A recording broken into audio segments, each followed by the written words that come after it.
I know how unhinged this sounds. I keep saying to people, I know I sound unhinged, but trust me, this is me hinged. You have no idea.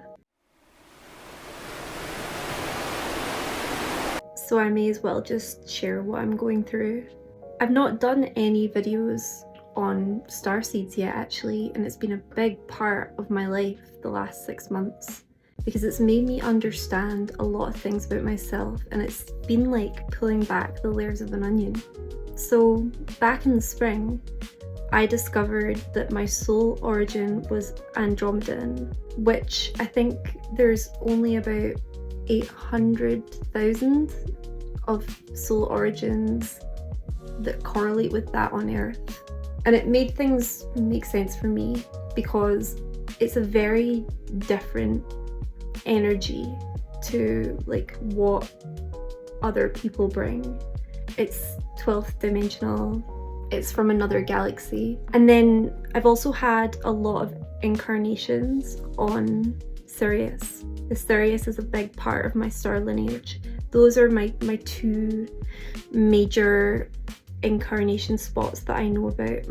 So I've come to realize that there are certain unavoidable parts of my life that seem to be defined by my starseed lineage, and I cannot deny it anymore. There's no way to just put this back in the box.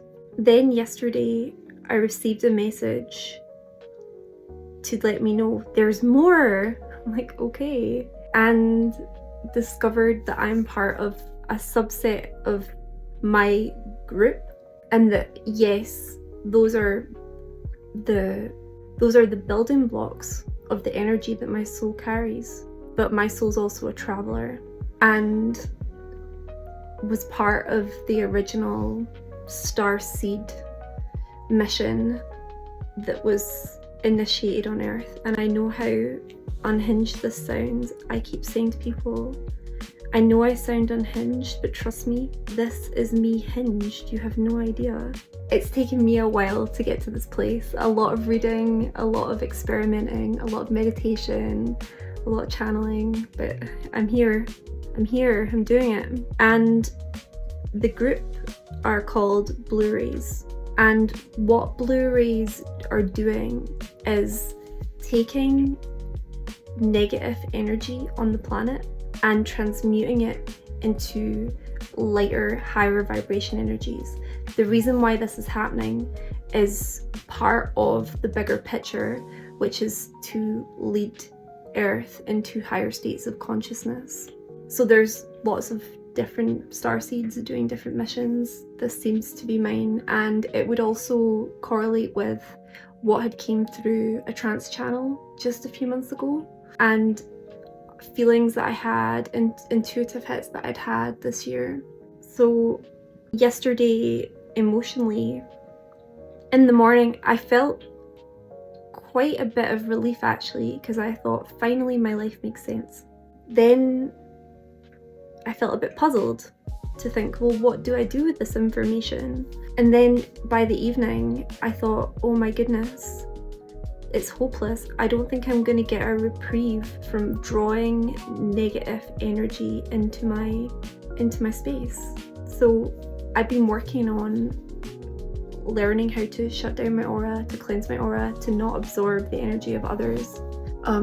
So it feels like an even more prevalent exercise, and like that's why I'm always wearing tourmaline, because I knew that it was happening. But it's like I've discovered that that's the purpose of what I'm doing here, and that makes sense because situations and people who need to heal, and also spiritual energies that need to be transmuted too, but I don't know too much about that yet, are attracted to my energy and to my field.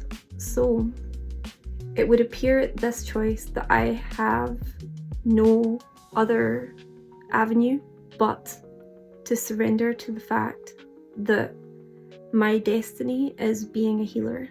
And I already knew that. However, it's big. This is going to be a vocation, and I know that I'm up to the task. However, I have to express some grief that I'm not sure when I will be getting the comforts of life that I so desire. And it's very difficult to be a soul like me and to have challenges finding like-minded connection, because I do see things interdimensionally. I feel things, I know things. It makes relationships where ego deaths are needed, where there's facades, where there's fronts, impossible to navigate. But what I bring is a lot of love and a lot of light. The reason why negative energy is attracted to me is because of my light and because of the frequency of that. And it's interesting because like what I've also observed is when I've been having interludes with people who meet this category that I've just described in terms of needing healing, it's like I feel like there's a lot of assumptions that are projected on me, which is painful to be in because genuinely I really do love everyone, but it's a lot of assumptions that are negative, and that's hard to navigate, and it's really ostracized me because showing people shadows in themselves and trying to do it with love, there needs to be a willingness, right? So I'm doing it for myself and I'm doing it for you guys.